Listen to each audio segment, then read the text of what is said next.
If you've been looking at homes around the St. Louis area and keep seeing Maryland Heights pop up, but you're not quite sure what to think about it, this video is going to give you the full picture. Because Maryland Heights is one of those places that people completely overlook, or they quietly move there and never leave. So the real question is it actually a smart move in 2026? Or is there a reason it flies under the radar?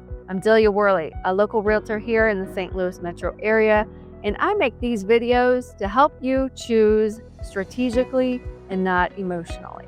And today we're going to break down everything you need to know about Maryland Heights: location, home prices, lifestyle, pros, cons, and who it is actually the best fit for. Because it's not a one-size-fits-all suburb.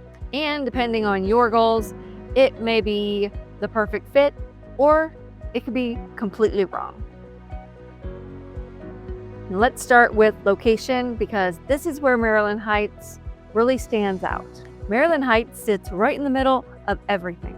You've got quick access to Interstate 270, Page Avenue, and Highway 70. So getting anywhere in the St. Louis area is actually pretty easy. And you're about 15 to 20 minutes to downtown St. Louis, 10 to 15 minutes to Chesterfield, right next door to Creve Coeur, and you're really close to the airport. So if you're someone who needs to commute, you like to travel often, or you just don't want to feel like you're isolated, this is a huge advantage.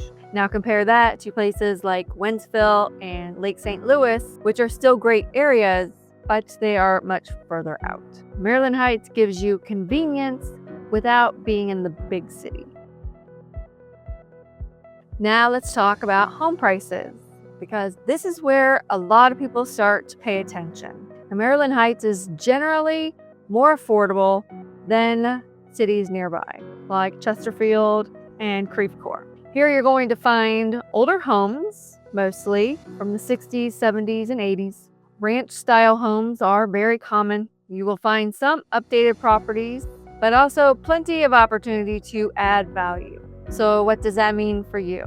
If you're a first-time home buyer, the affordability means that you can get into the area without stretching yourself super thin. If you're an investor, there's plenty of opportunity for rentals, updated properties, and long-term holds. You will find a couple pockets of new construction, but if you're mainly looking for luxury neighborhoods and that polished suburban feel, you're probably not going to find that here.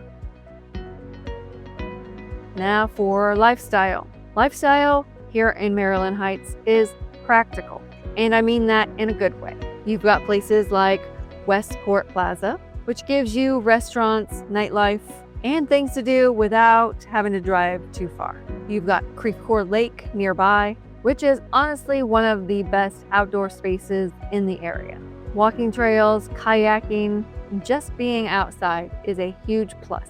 But overall, this is not a picture-perfect, charming suburb like Cottleville or Kirkwood. This is more convenience, affordability, and functionality. So the lifestyle here works really well for people who are focused on access, budget, and ease of living, not necessarily aesthetics. Now let's break down the biggest pros. Number one is location. You really can't beat how central this location is. Number two, it's affordability. Compared to surrounding areas, you're really getting more for your money. And number three, low barrier to entry.